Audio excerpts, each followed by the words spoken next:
성령의 위로로 승리하는 때에. 여러분, 이 안에 성령의 위로가 여러분에게 넘칠 수 있기를 주님의 이름으로 축원합니다. 사람은 우리를 위로할 수 없어요. 만약에 우리가 사람에게 위로를 받으려 하면 위로는커녕 오히려 상처받기가 쉽습니다. 기대한 만큼 위로가 되지 않는다는 거죠. 그래서 우리는 성령 충만해야 돼요. 그래야 우리 지친 몸과 마음의 상쾌함을 얻고 치유되는 역사를 이루게 되는 줄 믿습니다. 올 한 해 날마다 성령 충만한 성도들이 되시기를 주님의 이름으로 축원합니다. 우리는 쉬지 말고 기도해야 돼요. 하나님, 내게 성령의 기름을 부어 주옵소서. 성령의 충만함으로 기름 부어 주옵소서. 기도할 수 있는 저와 여러분이 될 수 있기를 축원합니다. 여러분, 성령 충만해야 모든 문제가 해결돼요. 죄의 문제, 가정과 자녀의 문제, 사업과 직장의 문제, 여러분, 이런 것 때문에 우리가 때로는 답답하고 힘들잖아요. 그런데 성령의 기름 붓는 은혜가 임하기만 하면은 이 모든 것들이 성령의 약속으로 해결된다는 거예요. 갈라디아서 2장 13절과 14절을 보면 이렇게 말씀하십니다. 우리 한번 다 같이 읽어볼까요? 시작. 그리스도께서 우리를 위하여 저주를 받은 바 되사 율법의 저주에서 우리를 속량하셨으니 기록된 바 나무에 달린 자마다 저주 아래 있는 자라 하셨습니다. 자, 읽어봅시다. 14절 시작.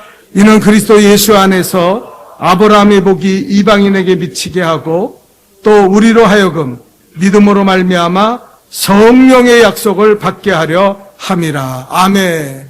성령의 약속이 뭐예요? 우리에게 아브라함의 복을 회복시켜 주신다는 거예요. 아브라함의 복을. 아브라함의 복은 개인, 가정, 자녀, 민족, 열방의 복을 받는 것을 이야기합니다. 성령의 약속을 너에게 받게 하실 것이다. 그렇게 말씀하셨어요. 여러분, 그래서 우리는 성령 충만해야 돼요. 또 고린도후서 4장 7절에 보면 이렇게 말씀하십니다. 우리 한번 다 같이 읽어볼까요? 시작. 우리가 이 보배를 질그릇에 가졌으니 이는 심히 큰 능력은 하나님께 있고 우리에게 있지 아니함을 알게 하려 함이라. 이렇게 말해요. 우리는 질그릇이라고 그랬어요. 깨어지기 쉽고 연약하고 아무것도 아닌 질그릇이. 그런데 우리 안에 이 질그릇에는 무엇을 담느냐에 따라서 그 질그릇의 가치가 이루어진다는 거죠. 여러분, 나약하고 싸구려 같은 질그릇이지만 그 안에 보배를 담으면 그 질그릇은 보배함이 됩니다. 그래서 너무 귀하게 여기는 거예요. 밥을 담으면 밥그릇이 되겠죠. 물을 담으면 물동이가 되고, 쓰레기를 담으면 그 질그릇은 쓰레기통이 되는 거예요. 오물을 담으면 그 질그릇은 오물통이 됩니다. 우리가 무엇을 담느냐에 따라서 우리 인생의 가치가, 우리의 삶의 가치가 달라진다는 거예요. 근데 고린도전서 6장 19절에는 뭐라고 말씀하십니까? 우리 한번 다 같이 읽어봅시다. 또 시작. 너희 몸은 너희가 하나님께로부터 받은 바 너희 가운데 계신 성령의 전인 줄을 알지 못하느냐. 너희는 너희 자신의 것이. 자, 오늘 성경에 뭐랍니까? 너희의 몸은 하나님의 성전, 성령의 전인 것을 너희는 알지 못하느냐. 우리 인생은요, 성령을 담고 살아야 돼요. 그때 인생의 가치가 높아지고, 그리고 하나님이 기뻐하는 삶을 살아가게 되는 줄 믿습니다. 성경은 분명히 말하고 있어요. 너는 성령의 전이다. 우리가 성령 충만할 때 성경은 뭐라 합니까? 너희가 내 안에 있고 내가 너희 안에 있으면 너희가 열매를 많이 맺게 될 것이다. 그렇게 말해요. 여러분, 열매 맺는 비결, 승리하는 비결이 뭔지 아세요? 성령이 내 안에 충만히 임하시는 거예요. 이 안에 우리는 성령 충만한 삶을 살아야 될 줄 믿습니다. 그래야 지혜로운 삶을 살고 세월을 낭비하지 않고 살아가게 된다는 거예요. 매일같이 기도해야 돼요. 하나님, 우리에게 성령의 기름을 부으소서. 성령의 위로함이, 성령의 약속이 우리에게 충만히 임하게 도와주옵소서. 그럴 때 우리는 승리의 삶을 살아가게 된다는 거예요. 그렇다면 우리가 성령 충만한 삶을 살기 위해서, 성령의 위로함을 받기 위해서는 어떤 신앙의 자세를 가져야 됩니까? 오늘 짧게 두 가지만 이야기하려고 해요. 그 첫 번째는 뭐냐면, 우리 한번 다 같이 읽어봅시다. 시작. 성경을 읽고 묵상하고 선포해야 됩니다. 여러분, 성령 충만하시기를 주님의 이름으로 축원합니다. 그러기 위해서 우리가 해야 될 일이 뭐냐면 성경을 읽어야 돼요. 성경 말씀을 들어야 돼요. 그리고 그 말씀을 묵상해야 돼요. 그리고 그 말씀을 내 입에서 선포하며 살아야 된다는 거예요. 여러분, 에베소서 6장 17절에 보면 이렇게 말합니다. 성령의 검, 곧 하나님의 말씀을 가지라.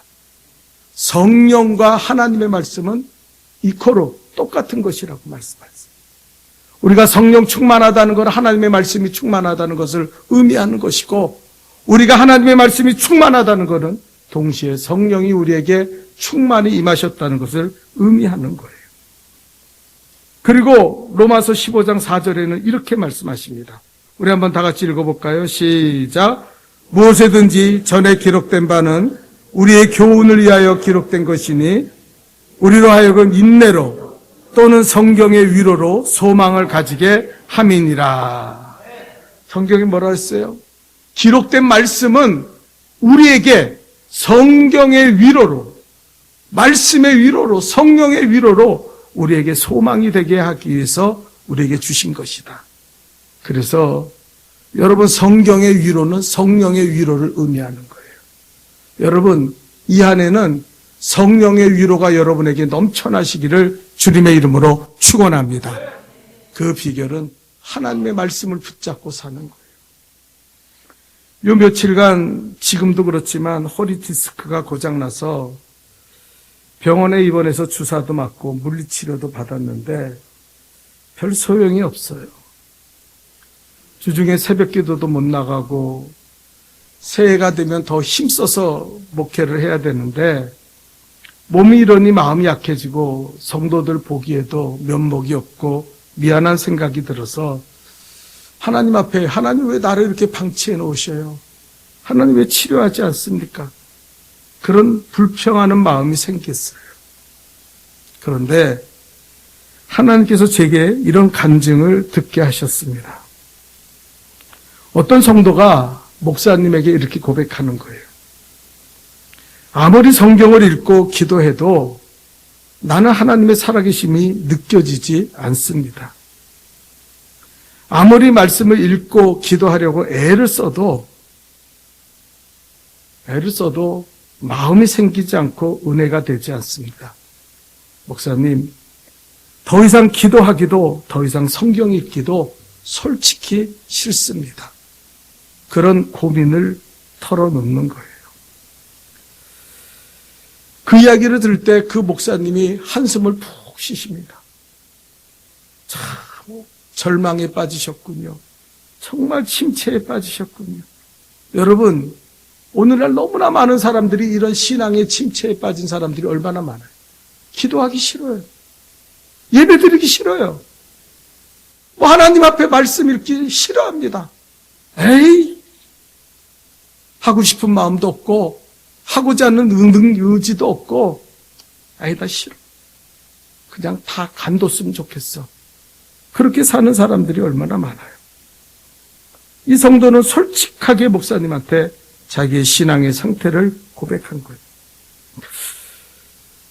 그때 한숨을 푹 쉬신 그 목사님께서 이렇게 말합니다. 신앙의 침체가 왔군요. 그런데 우리에게 신앙의 침체기가 왔을 때 내 상황이나 내 형편이나 내 컨디션에 의존하면 안 됩니다. 절대 거기에 의존해서는 안 됩니다. 네. 그러면 우리는 깊은 침체에 빠져서 결국은 신앙을 잃어버리게 될 겁니다. 하나님의 말씀밖에는 방법이 없습니다. 그렇게 말씀하시는 거예요. 너는 내 것이라, 내가 너와 함께하리라, 내가 너를 붙잡아 주리라는 하나님의 말씀을 붙잡는 것밖에는 다른 방법이 없고, 그 말씀을 우리는 계속해서 선포해야 됩니다. 하나님 나와 함께 하십니다. 하나님 나를 도와주세요. 마음에 내키지 않더라도 계속해서 하나님의 말씀을 붙잡고 그 말씀을 보고 읽고 그 말씀을 들으려고 하면서 그 말씀을 선포할 때 우리의 신앙은 회복될 수 있다는 거예요. 여러분, 한 해로 그분은 이런 이야기를 합니다. 미국의 동성애자인 한 여교수가 있었어요.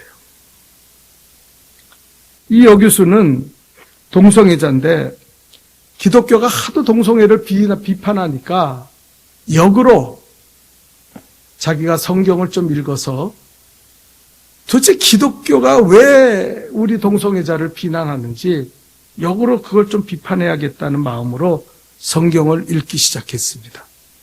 그리고 3번 완독을 했다 그래요. 여러분, 그가 3번 성경을 완독한 다음에 뭐라고 고백했는지 아십니까? 그의 간증에 보면 이렇게 말합니다. 성경을 읽다 보니 내 안에서 나보다 성경이 더 커지는 것을 나는 느꼈습니다. 나보다 내 안에서 성경이 더 커지는 것을 나는 느꼈습니다. 여러분, 이런 경험을 하신 적 있어요?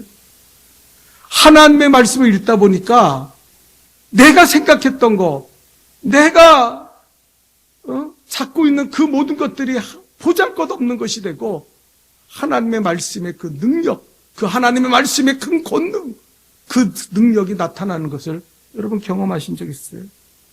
그리고 이 여교수는 동성애를 버리고 그리스도 앞에 돌아와 예수 믿고 자기의 죄악을 회개했다고 고백하고 있습니다. 여러분, 말씀이 우리를 살리는 거예요. 오늘날 너무나 많은 사람들이 왜 신앙의 침체기에 빠져 있습니까? 더 이상 하나님의 말씀을 읽지도 않고 듣지도 않고 하나님의 말씀을 선포하지 않고 살아간다는 거예요. 예? 하나님 말씀 없는 성도는 성도입니까? 성도가 아니에요. 하나님 말씀 없는 기독교는 기독교입니까? 더 이상 그건 신앙이 아니에요. 일주일 내내 하나님의 성경 한 절 안 보고 일주일 내내 하나님의 말씀 한번 선포하지 않고 그 말씀을 붙잡지 않고 살면서 나는 기독교인이다? 나는 천국 갈 수 있다? 그거 말이 안 된다는 거예요. 그래서 우리 기독교가 지금 침체기에 빠져 있는 거예요. 나라가 이렇게 어렵고 힘든데도 우리 기독교는 아무것도 못하고 있습니다. 네? 여러분, 민족의 소망이 돼야 되잖아요. 이 신앙으로 이 민족을 변화시켜야 되잖아요. 어떻게 변화시킬까요? 가서 데모할까요? 가서 싸울까요? 어느 진영에 속해가지고 막 소리를 질러댈까요? 아닙니다. 우리가 말씀으로 돌아가고 말씀을 붙잡을 때 말씀 안에 하나님의 능력이 나타나게 되는 줄 믿습니다. 여러분, 그 목사님은 또 이런 이야기를 했다 그래요. 성도님, 나는 입맛이 없을 때 억지라도 밥을 한 숟갈 먹습니다. 왜냐하면 한 숟갈이라도 먹어야 밥을 먹게 됩니다. 어떤 분이 무릎을 탁 치면서 그거 참 옳은 소리라고 이야기하더라고요. 네? 왜요? 밥맛 없다고, 입맛 없다고 안 먹어버리면요, 그 다음에 더 먹지 못해요. 그러나 억지라도 한 숟갈 떠서 그 밥을 먹으면 그 밥이 들어가기 시작한다는 거예요. 성도가 살아날 길은 말씀밖에 없어요. 제발 말씀을 읽으십시오. 말씀을 들으러 나오십시오. 말씀을 붙잡고 살아가는 성도들이 되시기를 축원합니다. 왜 나는 예배드리기 싫을까? 왜 나는 기도하기 싫을까? 나는 왜 새벽 기도하기 싫고, 나는 왜 수요 예배 나오기 싫고, 나는 금요 기도에 나오기 싫을까? 이유가 뭐예요? 당신이 하나님의 말씀을 더 이상 의지하고 살아가지 않기 때문에. 이건 비극이. 여러분, 마귀는요, 우리가 신앙생활할 때 예수를 잘 믿으면 믿으려고 할 때 더 많은 시험을 줍니다. 우리를 침체에 빠지게 만들어요. 여러분, 그 얘가 누굽니까? 엘리야가 그랬어요. 엘리야가 850명의 바알과 아세라 선지자를 갈멜산에서 싹 쓸어버렸어요. 그리고 3년 6개월 동안 비가 오지 않은 땅을 위해서 부르짖어 기도할 때 3년 6개월 동안 비가 오지 않은 그 땅에 비가 내리기 시작했어요. 얼마나 놀래요.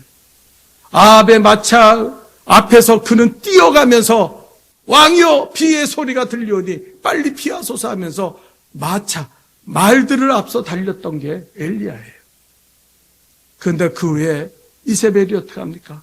내가 저놈 반드시 죽일 거야. 저거 반드시 죽여버릴 거야. 그런 그 소식을 듣자마자 그는 로뎀나무 밑에 가서 탁 드러눠서 하나님 이제 죽고 싶어요. 나 살 가치가 없어요. 나 죽여주세요. 그럽니다. 여러분 큰 승리를 했어요. 큰 영적인 승리를 했어요. 큰 기적을 이뤘어요.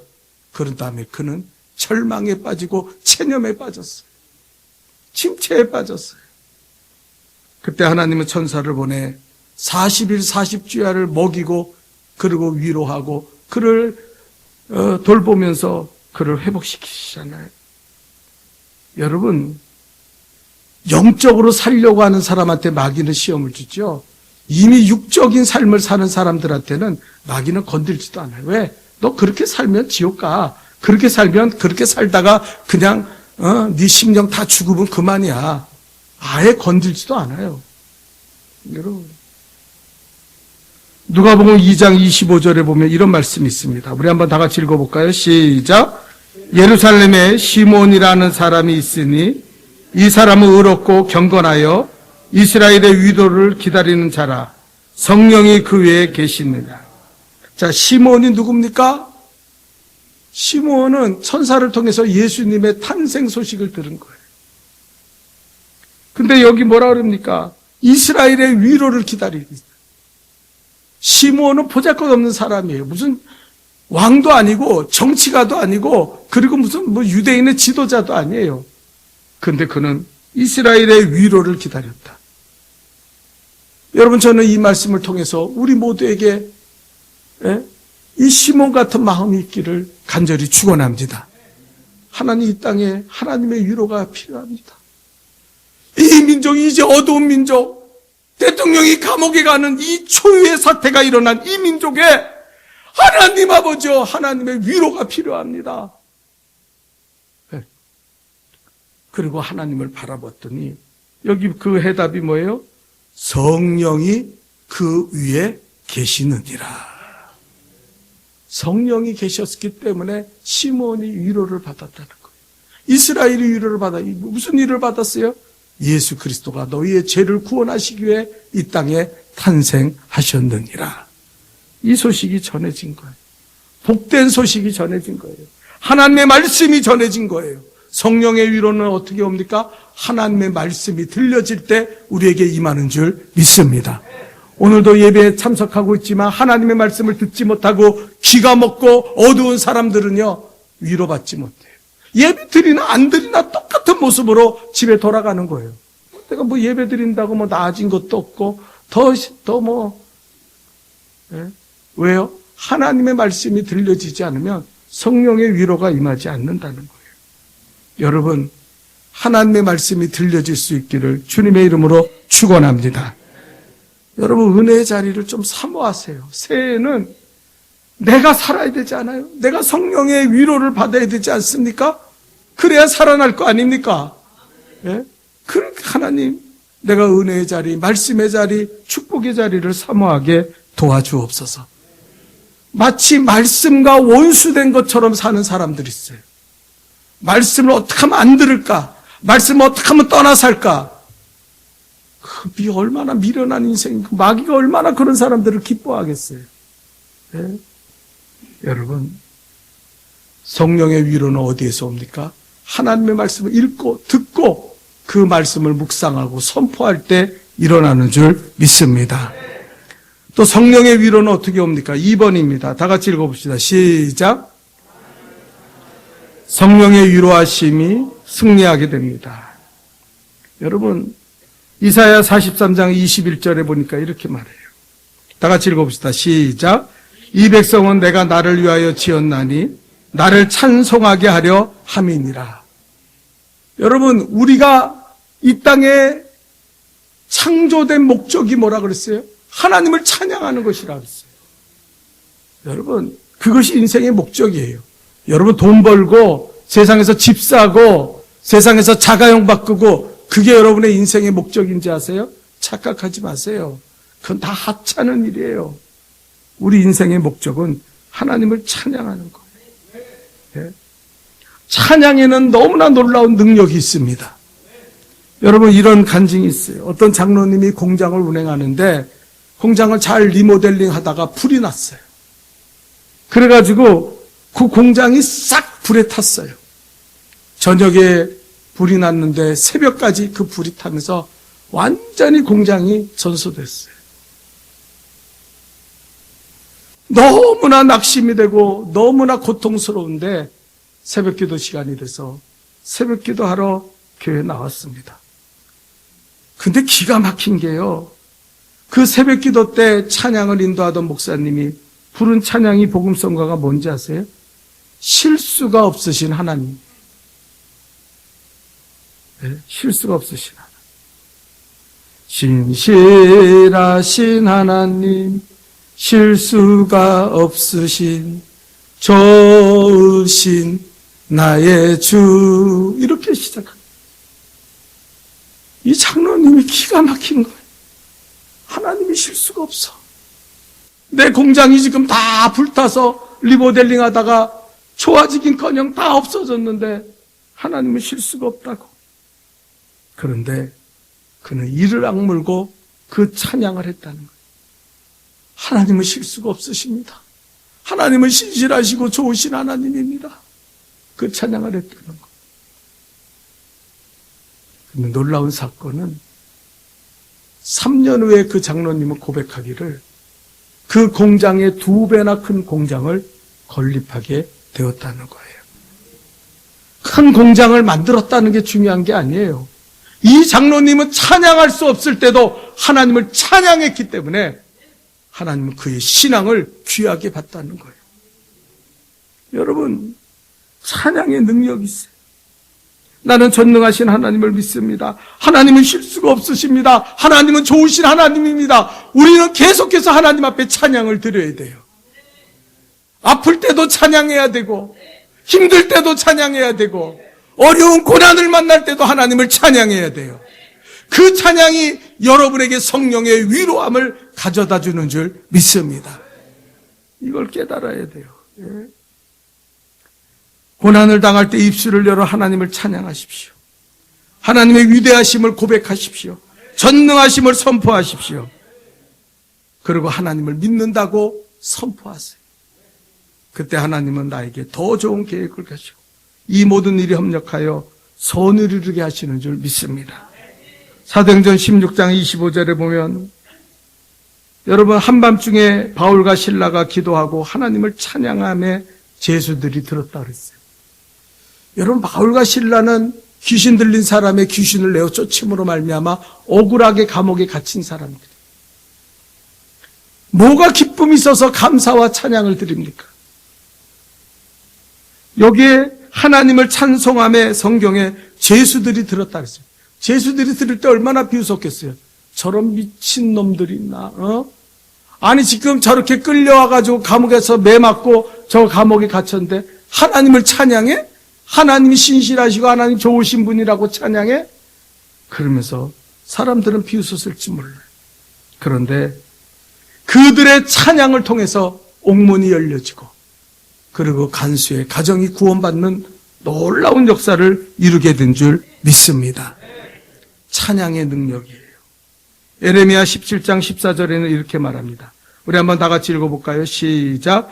여호와 주는 나의 찬송이시오니 나를 고치소서. 그리하시면 내가 낫겠나이다. 나를 구원하소서. 그리하시면 내가 구원을 얻으리이다. 나 주님은 나의 찬송이십니다. 찬송하라는 거예요. 그러면 나를 고치소서 하면 하나님은 나를 고쳐주실 것이고, 나를 구원하소서 하면 그 하나님은 나를 구원하신다고 약속하고 있는 거예요. 여러분, 하나님을 찬양하십시오. 하나님은 나를 고치시고 나를 구원하실 줄 믿습니다. 여러분, 너는 하나님의 메시지란다, 이런 책을 쓰신 정성자 권사님이 계셔요. 이분은 발달장애 아들이 태어나면서 참 고통을 많이 당하셨어요. 그리고 이 아이를 키우는 동안 얼마나 힘든 일을 많이 당했는지 몰라요. 이분은 아주 유망한 사람이었습니다. 이 정성자 권사는 4살 때, 5살 때부터 피아노를 시작했는데 우리나라에서 제일 좋다는 서울대 음대 피아노과를 졸업했어요. 그리고 정말 대단한 남편을 만나서 결혼했어요. 그녀의 남편은 41개의 직업 전문 대학과 2개의 종합대학을 운영하는 캐나다 최대의 교육그룹인 CGI의 정문현 회장이었습니다.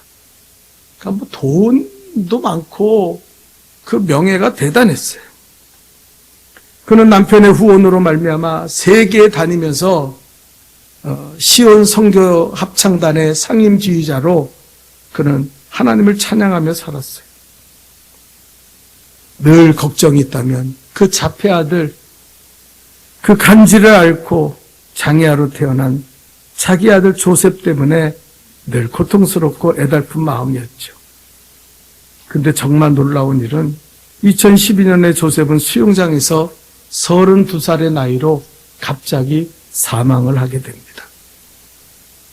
그렇게 힘들게 지금까지 키워놨는데 너무 허무하게 그 아이가 죽은 거예요. 여러분, 그때도 찬양이 나올까요? 그때도 하나님을 찬양할 수 있을까요? 그런데 이 정성자 권사는 세계를 다니면서 시온 선교 합창단에 지휘를 하고 그러면서 하나님을 찬양하는 일을 멈추지 않았다는 거예요. 그는 말했습니다. 나의 인생의 목적은 하나님을 찬양하는 데 있다. 그렇게 고백하며 찬양 사역을 감당해 나갔어요. 그가 그렇게 하나님을 찬양할 때 하나님은 그의 마음을 움직이기 시작했어요. 네가 지금까지는 아들 조셉만 바라보고 살았지만 이제는 이 세상의 모든 장애 아들이 바로 너의 아들이다. 그들을 섬겨라. 그런 마음을 하나님이 주셔서 그는 그 아들을 기념하며 조스테블이라는 단체를 만들었습니다. 장애 아들을 돕고 장애 아들의 그 고용의 기회를 제공하고 자립의 터전을 만드는 그런 일들을 했어요. 그는 계속해서 하나님을 찬양하며 이 장애 아들을 위해서 이제 세계의 모든 장애 아들은 내 아들이다 하는 마음으로 하나님의 비전을 붙잡고 그는 일하기 시작했어요. 2013년 미국의 오바마 대통령이 대통령일 때 그는 대통령 봉사상을 받았습니다. 그리고 2014년에는 WW라는 그 봉사상을, 대상을 받았어요. 그는 고백합니다. 내가 내 아들을 잃어버리고 그 아들 때문에 절망할 때 나는 하나님을 찬양하는 일을 멈추지 않았습니다. 그래서 그 찬양이 나를 살렸고 그 찬양을 통해 성령의 위로가 내게 임했고 그리고 비전으로 나를 인도했습니다. 그 찬양으로 나는 승리할 수 있었다고 고백합니다. 여러분, 이 안에 성령의 위로를 받기 원해요. 성령님이 여러분과 함께하는 놀라운 위로가 있기를 축원합니다. 돈 없어서 서럽고 건강하지 않아서 서럽고 자식 속색에서 서럽고 여러 가지 문제 때문에 서럽습니까? 아니요. 여러분에게 필요한 건 성령의 위로예요.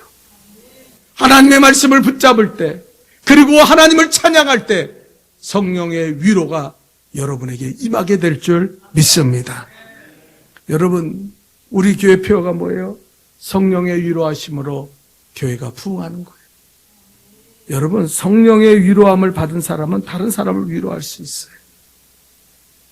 위로가 넘치는 교회는 부흥하게 돼 있습니다. 그 위로가 없는 교회, 빡빡한 교회, 메말라진 교회들은요, 부흥할 수가 없어요. 교회 기쁨이 없어요. 여러분, 사도행전 11장 24절에 보니까 바나바는 착한 사람이요 성령과 믿음이 충만한 사람이라 이에 큰 무리가 주께 더하여 지더라. 주께 더 큰 무리. 바나바가 성령 충만할 때 그를 통해서 사람들이 위로받고 큰 무리가 교회로 더하여지는 역사가 일어났다는 거예요.